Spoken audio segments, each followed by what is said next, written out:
ಬೆಳಗಾವಿಯ ಖಾನಾಪುರದಲ್ಲಿ ಭೀಕರ ಕೊಲೆಯಾಗಿದೆ. ಕೈ ಕಟ್ ಹಾಕಿ ರೈಲ್ವೆ ಟ್ರ್ಯಾಕ್ ಮೇಲೆ ಎಸೆದು ಹತ್ಯೆಯನ್ನ ಮಾಡಲಾಗಿದೆ ಅನ್ನೋ ಸಂಶಯ ವ್ಯಕ್ತವಾಗ್ತಾ ಇದೆ.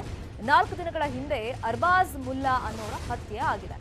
28 ವರ್ಷದ ಅರ್ಬಾಜ್ ಮುಲ್ಲಾ ಕೊಲೆಯಾಗಿದೆ. ಎಷ್ಟು ಭೀಕರತೆಯಿಂದ ಈ ಹತ್ಯೆ ಮಾಡಿದ್ದಾರೆ ಅಂದ್ರೆ ರುಂಡ ಬೇರೆ ಮಾಡಿದ್ದಾರೆ, ಮುಂಡ ಬೇರೆ ಮಾಡಿದ್ದಾರೆ. ಶವ ಆ ಸ್ಥಿತಿಯಲ್ಲಿ ಪತ್ತೆಯಾಗಿದೆ. ಅನ್ಯ ಕೋಮಿನ ಯುವತಿ ಲವ್ ಮಾಡಿದ್ದಕ್ಕೆ ಈ ತರ ಹತ್ಯೆ ಮಾಡಿರಬಹುದು, ಅದು ಭೀಕರವಾಗಿ ಹತ್ಯೆ ಮಾಡಿರಬಹುದು ಅಂತ ಸಂಶಯಗಳು ವ್ಯಕ್ತವಾಗ್ತಾ ಇದೆ. ಖಾನಾಪುರ ಪೊಲೀಸ್ ಠಾಣಾ ವ್ಯಾಪ್ತಿಯಲ್ಲಿ ನಡೆದಿರುವಂತಹ ಘಟನೆ ಇದು. ಪ್ರಕರಣದ ತನಿಖೆ ನಡೀತಾ ಇದೆ. ರೈಲ್ವೆ ಪೊಲೀಸರಿಗೆ ಈ ತನಿಖೆಯ ಜವಾಬ್ದಾರಿ ವಹಿಸಿಬಿಟ್ಟಿದ್ದಾರೆ. ತನಿಖೆಯನ್ನ ಸದ್ಯಕ್ಕೆ ರೈಲ್ವೆ ಪೊಲೀಸರು ನಡೆಸ್ತಾ ಇದ್ದಾರೆ. ಫೋಟೋದಲ್ಲಿ ತೋರಿಸ್ತಾ ಇದೀವಲ್ಲ, ಸೊ ಈತನೇ ಅರ್ಬಾಜ್ ಮುಲ್ಲಾ ಅಂತ. ಸೊ ಈತ ಅನ್ಯ ಕೋಮಿನ ಯುವತಿಯನ್ನ ಪ್ರೀತಿಸ್ತಾ ಇದ್ದ. ಇದೇ ಕಾರಣಕ್ಕೆ ಈಗ ಕೊಲೆ ಆಗಿರಬಹುದು ಅಂತ ಮೇಲ್ನೋಟಕ್ಕೆ ಸಂಶಯಗಳು ವ್ಯಕ್ತವಾಗ್ತಾ ಇದೆ. ಇದೇ ಅಧಿಕೃತ ಮಾಹಿತಿ ಅಲ್ಲ. ಸದ್ಯಕ್ಕೆ ಪೊಲೀಸರು ತನಿಖೆಯನ್ನ ಮಾಡ್ತಾ ಇದ್ದಾರೆ. ಪೊಲೀಸರು ತನಿಖೆಯಿಂದ ಯಾವೆಲ್ಲ ವಿಚಾರಗಳು ಈಗ ಹೊರಗಡೆ ಬರುತ್ತೆ, ಬಹಿರಂಗ ಆಗುತ್ತೆ ಅನ್ನೋದನ್ನ ನೋಡ್ಬೇಕಾಗುತ್ತೆ. ಬಟ್ ಎಷ್ಟು ಭೀಕರವಾಗಿ ಹತ್ಯೆ ಮಾಡಿ ರೈಲ್ವೆ ಟ್ರ್ಯಾಕ್ ಹತ್ರ ಎಸ್ತಿದ್ದಾರೆ ಅಂದ್ರೆ ರುಂಡ ಬೇರೆ ಮುಂಡ ಬೇರೆ ಮಾಡ್ಬಿಟ್ಟು ಎಸ್ತಿದ್ದಾರೆ. ಬೆಳಗಾವಿಯ ಖಾನಾಪುರದಲ್ಲಿ ಈ ತರ ಭೀಕರ ಕೊಲೆ ಆಗಿರೋದು.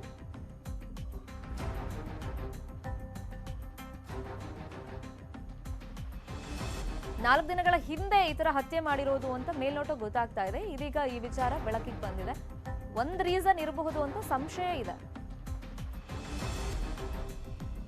उस टाइम में मुझे कोई नहीं, मुझे थोड़ा दिखाने का था बच्चे के साथ क्या क्या कौन भी बोल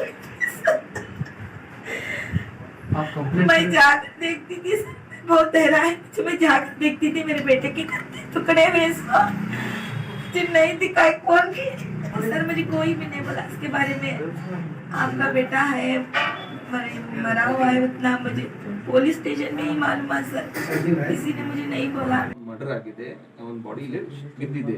ಅವ್ರು ಏನ್ ಹೇಳಿಲ್ಲ ಈ ತರ ಪಾರ್ಟ್ಸ್ ಆಗಿದಾವ್ ಏನು ಅಂತ, ಬರೀ ಅವ್ನು ಮರ್ಡರ್ ಆಗಿದೆ ಅಂತ ಹೇಳಿದಾರೆ ಅವರು. ಆಮೇಲೆ ಇವರೆಲ್ಲ ಅವ್ರು ಕ್ಲಿಯರ್ ಹೇಳಕ್ ಸ್ಟಾರ್ಟ್ ಮಾಡಿದ್ರು, ನಮ್ಗೆ ಧಮಕಿ ಕೊಟ್ಟಿದ್ರು ಅವರು, ಈ ತರ ಆ ತರ ಮಾಡ್ತೀನಿ ಅಂತ. ಮತ್ತ ಅದು ಆಸಿಡ್ ಹೊಗದನ ಅವ್ನು ಕುಡ್ಲಿಕ್ ಮಹಾರಾಜ್ ಏನದಾನಲ್ಲ, ಅವ್ ಇವ್ರಿಗೆ 26ನೇ ತಾರೀಕಿಗೆ ಏನ್ ಕಾಂಪ್ರಮೈಸ್ ಮಾಡಕ್ ಬಂದಿದ್ದ, ಆ ಟೈಮ್ಗೆ ತಾಯಿ ಅವ್ರಿಗೆ ಓಪನ್ ಥ್ರೆಟನ್ ಮಾಡಿದ್ದಾನ ಅವನು. ನನ್ನ ಮೇಲೆ 40 ಕೇಸಸ್ ಇದಾವೆ, ಮತ್ತ ನೀವು ಸರಿಯಾಗಿ ನಾವು ಹೇಳೋ ಹಂಗೆ ಕೇಳಿಲ್ಲ ಅಂದ್ರೆ ನಿಮ್ ಮುಖದ ಮೇಲೆ ನಾವು ಆಸಿಡ್ ಹೋಗದ ನನ್ಗೆ ಟೈಮ್ ಹತ್ತಂಗಿಲ್ಲ. ಈಗ ಬಾಡಿ ಅಂದ್ರೆ ರೈಲ್ವೆ ಹೋಗಿತ್ತೆ, ರೈಲ್ವೆ ಹೋಗ್ಯಾವ ಬಾಡಿ ಇರೋದು ಇನ್ವೆಸ್ಟಿಗೇಷನ್ದಾಗ ನಮ್ಗೆ ಗೊತ್ತಾಗೋದು. ಕೈ ಕಟ್ಟಿದ್ದಿತ್ತು ಸರ್ ಬಾಡಿಗೆ, ಕೈ ಕಟ್ಟಿದ್ದು 2 ಕೈ ಕಟ್ಟಿದ್ದು ಆಗಲೇ, ಆಮೇಲೆ 2 ಕಾಲ್ ಕಟ್ ಆಗಿದ್ದಾವ, ಮತ್ತು ತಲಿ ಒಂದ್ ಸಪರೇಟ್ ಆಗಿತ್ತು, ಕಟ್ ಮಾಡಿದ್ದೆ. ಕೈ ಕಟ್ಟಿದ್ರೆ ಹೌದು ಹಿಂಗ್ ಕಟ್ಟಿದ್ದಿತ್ತಲ್ಲ ಕೈ, ಹಿಂಗ್ ಕಂಪ್ಲೀಟ್ ಹಿಂಗ್ ಕಟ್ಟಿದ್ದು ಕೈ ಅಂದ್ರೆ ಈಗ ಹಗ್ಗದ್ಲೆ ಕಟ್ಟಿದ್ರ ಹಗ್ಗಲೇ ಕಟ್ಟಿದ್ದು. ಈಗ ಸಂಬಂಧಿಕರು ತಮ್ಮ ಅಳಲನ್ನ ತೋಡ್ಕೊಳ್ತಾ ಇದ್ರು. ಯಾಕಂದ್ರೆ ಈ ತರ ರುಂಡ ಮುಂಡ ಬೇರೆ ಬೇರೆ ಮಾಡಿ ಈ ತರ ಭೀಕರವಾಗಿ ಹತ್ಯೆ ಮಾಡಿದಾರಲ್ಲ, ಸೊ ಇದ್ರ ಬಗ್ಗೆ ಸಹಜವಾಗಿ ಕಳ್ಕೊಂಡಿದ್ದಾರೆ, ಒಂದು ಬೇಸರ ಅಂತೂ ಇದ್ದೇ ಇದೆ. ಈಗ ಯಾವ ಕಾರಣಕ್ಕೋಸ್ಕರ ಅಂತ ತನಿಖೆ ಆಗ್ತಾ ಇದೆ. ಇದೇ ವಿಚಾರವಾಗಿ ಮತ್ತಷ್ಟು ಮಾಹಿತಿಯನ್ನು ಕೊಡೋದಕ್ಕೆ ಫೋನ್ ಸಂಪರ್ಕದಲ್ಲಿ ಜಾಯ್ನ್ ಆಗಿದ್ದಾರೆ ನಮ್ಮ ರಿಪೋರ್ಟರ್ ಚಂದ್ರಕಾಂತ್ ಸುಗಂಧಿ. ಇಷ್ಟೊಂದು ಭೀಕರವಾಗಿ ಕೊಲೆ ಮಾಡಿದ್ದಾರೆ ಅಂದ್ರೆ ಏನೋ ಒಂದು ದ್ವೇಷ ಅಥವಾ ಕಾರಣಗಳು ಬಲವಾಗಿ ಇರಲೇಬೇಕು. ಸದ್ಯಕ್ಕೆ ಏನೆಲ್ಲ ಕಾರಣಗಳನ್ನ ಪೊಲೀಸರು ಹುಡುಕ್ತಾ ಇದ್ದಾರೆ, ಯಾವ್ಯಾವ ಆಂಗಲ್ ಅಲ್ಲಿ ಈಗ ತನಿಖೆ ಆಗ್ತಾ ಇದೆ?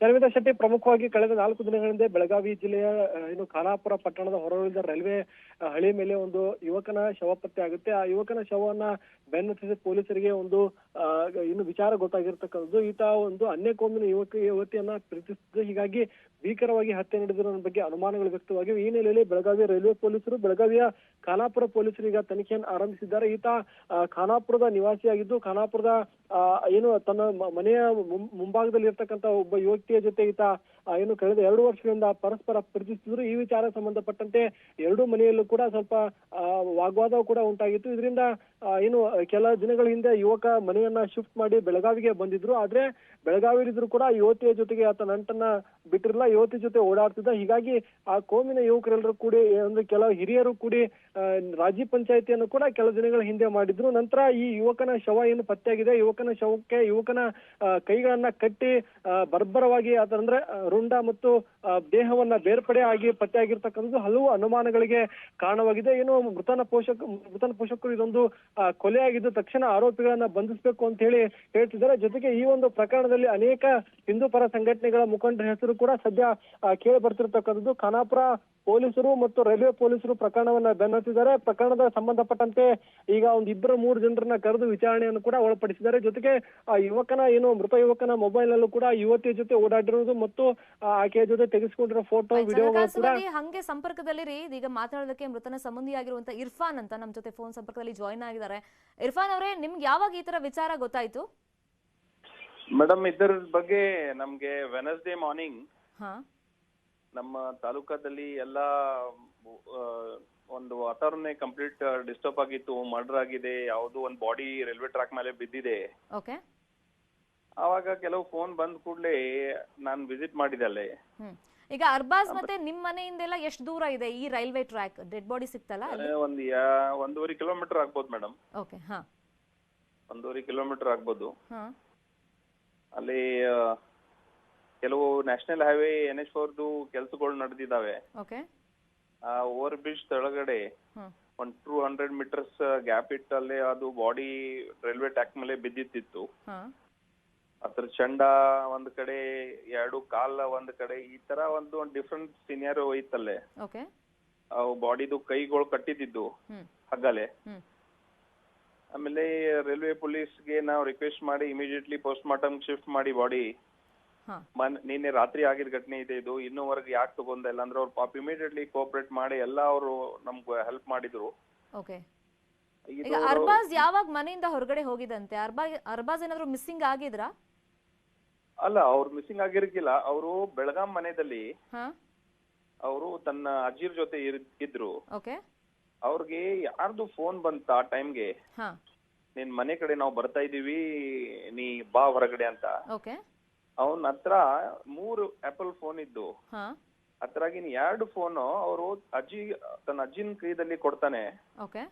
ಅವ್ರಿಗೆ ಇನ್ಸ್ಟ್ರಕ್ಷನ್ ಮಾಡ್ತಾನೆ ಅವನು, ನೀವು ಈ ಫೋನ್ ತಗೊಂಡ್ ಇಲ್ಲಿಂದ ಹೊರಗಡೆ ಹೋಗಿ, ಅವರು ನಿಮ್ಗೂ ಬಿಡಲ್ಲ. ಓಕೆ. ಓ, ಆತರ ಹೇಳ್ಬಿಟ್ಟು ಮನೆಯಿಂದ ಹೊರಗಡೆ ಆ ತರ ಹೇಳಿ ಮನೆ ಹೊರಗಡೆ ಅವರು ಹೋಗಿದ್ದಾರೆ.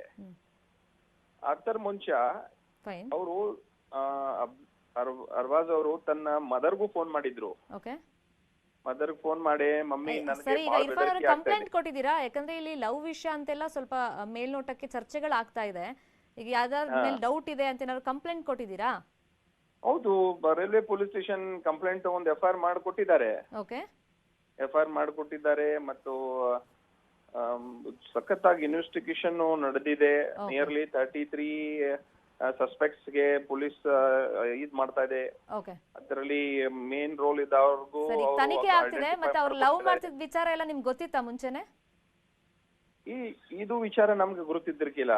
Okay, fine. ಈ ಕಂಪ್ಲೇಂಟ್ ಕೊಟ್ಟಿದ್ದೀರಲ್ಲ, ಮುಂದೆ ಇನ್ವೆಸ್ಟಿಗೇಷನ್ ಯಾವ ತರ ಆಗುತ್ತೆ, ಫೈನ್, ನೋಡೋಣ ಮುಂದೆ ಏನೆಲ್ಲ ಆಗುತ್ತೆ ಅಂತ. Thank you so much Irfan ಅವರೇ.